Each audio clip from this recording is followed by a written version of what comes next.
E aí, pessoal, eu coloquei o celular aqui na árvore para a gente tratar de um assunto interessante aqui. Muitas pessoas entram em contato comigo dizendo que quer conhecer mais a fé católica, não porque elas sejam protestantes ou algo do tipo, não, é porque elas são até católicas, são batizadas e tudo, mas por acompanhar um vídeo ou outro, uma postagem, acompanhar algumas pessoas, nasce essa curiosidade: como é que eu faço para ser católico também, assim como vocês e tudo, que levam a fé assim a sério, colocam a vivência da fé como centro da vida de vocês. Eu falo isso porque ontem essa dúvida mais uma vez chegou. Um jovem entrou em contato e falou isso: olha, Tibo, eu vejo seus vídeos na internet e eu fiquei com vontade de conhecer mais a fé católica. Eu sou católico, mas eu sou católico daquele jeito, e eu queria me aprofundar na fé. Que caminho eu devo seguir? E eu dei a resposta para ele, né? Dei um itinerário para ele, e eu queria partilhar com vocês essa resposta que eu dei para ele também, porque eu acho que vai ajudar muita gente, né? Primeiro que a gente precisa entender que a igreja não cresce por proselitismo, por marketing, não cresce por divulgação, por propaganda. Não é esse modelo de propaganda que a gente conhece hoje, mas ela cresce por atração. Primeiro é a graça de Deus que age, né? Não fostes vós que me escolheste, mas eu vos escolhi. É Deus que escolhe a gente. Então a inquietação que surge no coração daquele que quer conhecer mais a fé, que quer conhecer mais a Deus, primeira coisa, esse desejo é posto por Deus antes de qualquer coisa, tá?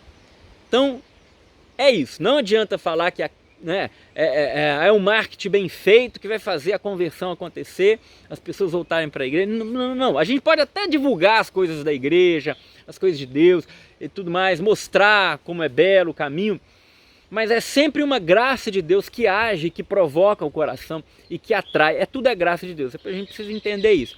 Mas, enfim, a gente já tem essa inquietação no coração, então nós precisamos caminhar, então dar uma resposta, porque se resume no seguinte: graça, né, dom e tarefa. É dom porque parte de Deus, é a graça que nos move, que nos atrai, e é tarefa porque Deus sempre vai exigir de nós uma resposta.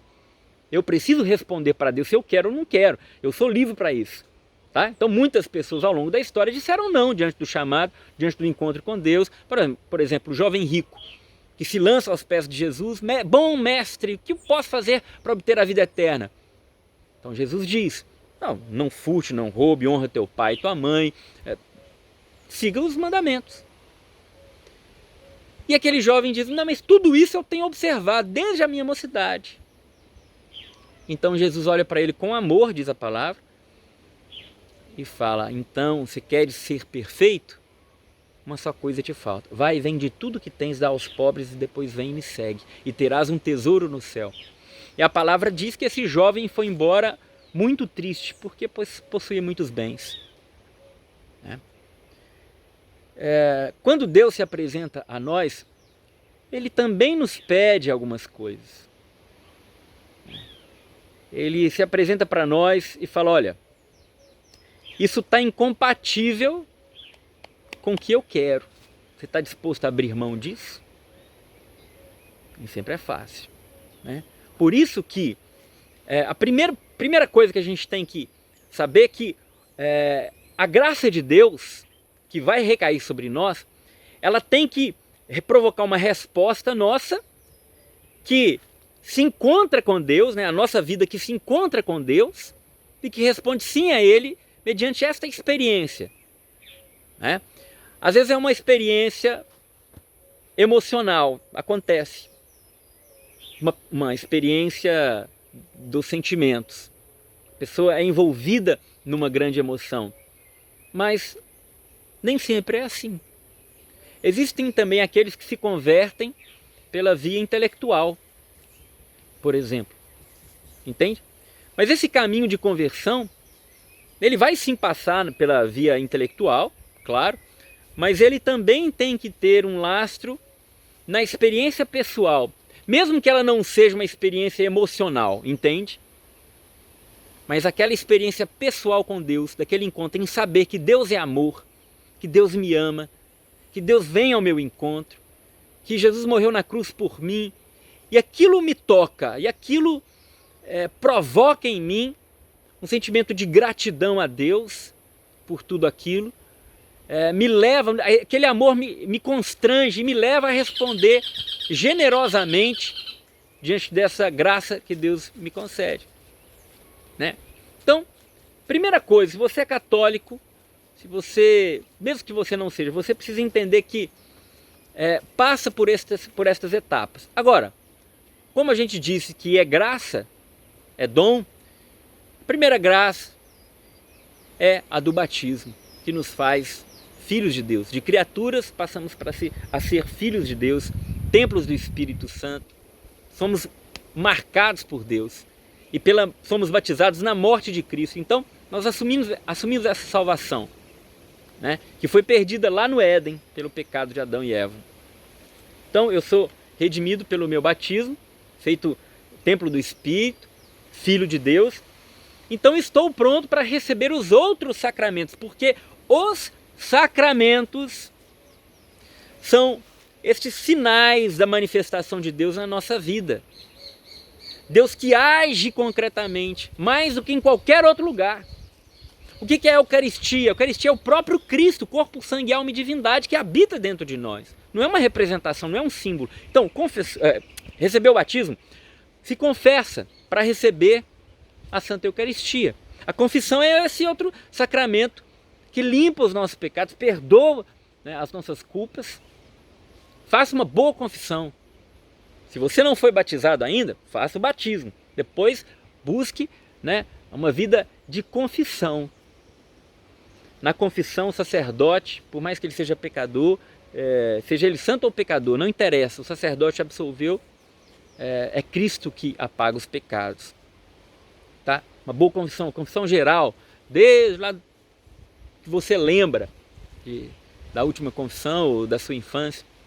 E seja específico com o sacerdote. Ah, padre, pequei contra a castidade. Não, pecou em quê? Pecou por quê? Em que contexto você estava? Isso vai determinar a culpa. E não queira se justificar. Confissão não é lugar de justificação. O sacerdote não gosta de fiel que senta e começa a se justificar. Quando ele encontra com um fiel, e eu já escutei isso de vários sacerdotes, quando ele encontra um fiel que fala, olha, eu pequei sim, sou culpado, estou arrependido e a culpa foi minha, nada justifica isso, essa minha atitude, é a hora que o padre mais gosta, porque ele sabe que não está na justificativa, mas no reconhecimento que é pecador, né? Confessor, se aproxime da Eucaristia, Santa Missa, que é o próprio Calvário de Cristo. É o próprio sacrifício no Calvário, agora de forma incruenta, mas é o mesmo sacrifício. E nós participamos dele pela Santa Missa, onde vamos receber a Sagrada Comunhão. Que graça! E depois os outros sacramentos. Vai se casar? Faça questão de estar no sacramento, em matrimônio, pelo sacramento do matrimônio. Né? Não juntar com a pessoa. Isso aí a gente estaria vivendo em pecado. Né? Viver uma vida assim, na graça de Deus. Agora, uma coisa importante, uma vida de oração pessoal, de práticas de piedade, seja no rosário, na sua novena, uma devoção particular, sabe, no momento de adoração ao Santíssimo Sacramento, visitar a igreja várias vezes, rezar diante da cruz de Nosso Senhor, leitura bíblica. Tudo isso vai alimentando e vai provocando essa intimidade com Deus, que vai nos transformando pela graça. Nós vamos descobrindo que esse Deus é próximo, que fala conosco. E nós vamos nos surpreender quando percebermos que Deus fala conosco. Isso é maravilhoso, essa descoberta. E sempre participando dos sacramentos, da vida da igreja, seja no movimento. Uma coisa importante, uma super dica aqui.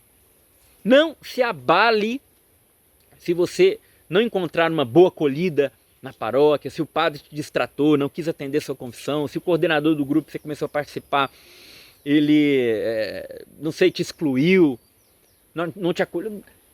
A fé madura não se pauta pelas ações ou reações das pessoas, mas se pauta pela verdade, por Deus. Eu busco a Eucaristia não por causa do padre, porque eu gosto do padre, porque aquelas mãos são santas. Não, eu vou na Eucaristia para receber nosso Senhor Jesus Cristo. É isso que tem que me mover, né? Então tenha isso muito claro, tá ok? E faça esse itinerário. Agora, uma outra coisa que eu já termino também, é preciso acontecer em nós uma metanoia. O que é isso? A mudança de mentalidade, que é a conversão.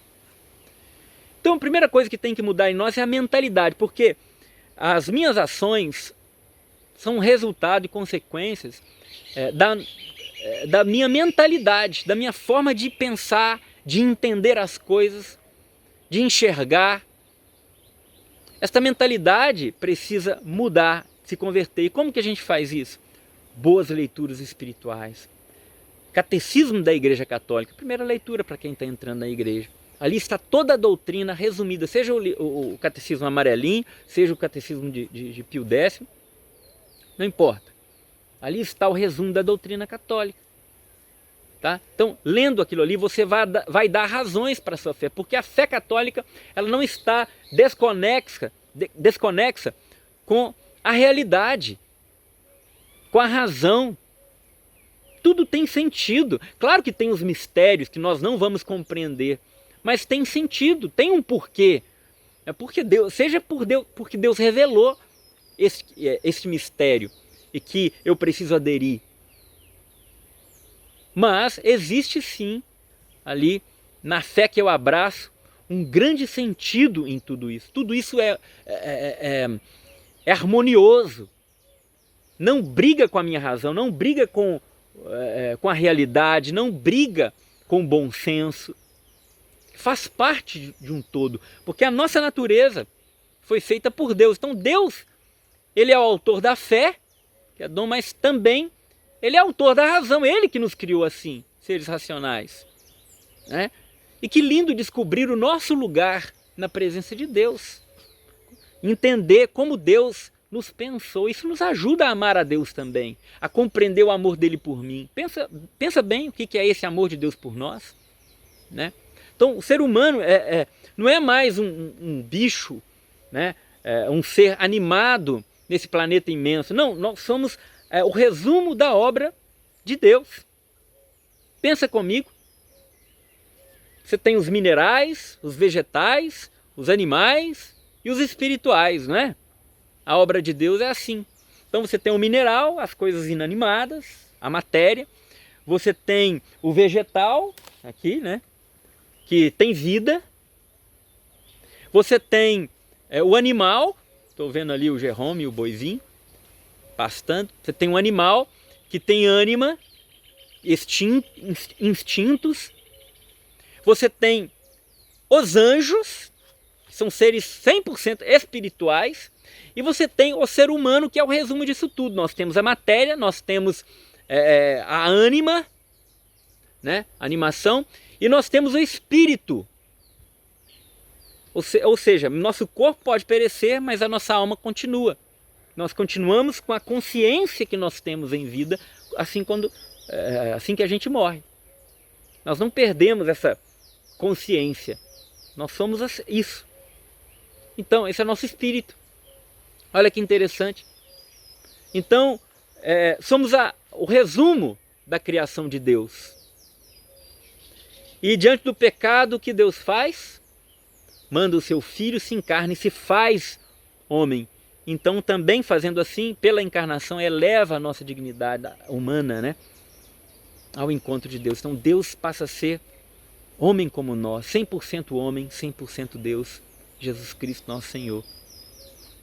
Estes somos nós. Né?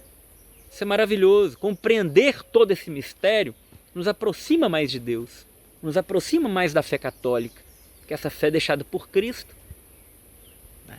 Jesus funda uma igreja e ali tem os sacramentos para que possamos nos santificar e nos salvar. Está aí. Siga esse caminho que você vai se dar bem. Tá bom? Trilhe o caminho da conversão espiritual, da conversão da mentalidade, que é a metanoia. Tá? Então, siga esse caminho que você vai sim fazer um caminho de ascese espiritual maravilhoso, mas precisa começar assim. Então tá aí, primeiro passo. Se você já é batizado, busque uma boa confissão. Depois se aproxime do sacramento da Eucaristia, da Santa Missa, participe da Santa Missa e comece então uma vida de intimidade com Deus, oração pessoal. Depois, leituras espirituais. Comece pelo Catecismo da Igreja Católica, a Santa Bíblia, a Sagrada Escritura. Leia, encontre bons livros de vida dos santos, que é a grande tradução da vivência do Evangelho, é a vida dos santos. Percorra esse caminho, tá? E depois, aos poucos, você vai engrenando e crescendo. Não se decepcione com as pessoas, tá? Não, decepcionar a gente pode até decepcionar, mas não se deixe abalar na fé por causa dessas decepções. Siga firme, siga em Deus, siga na fé.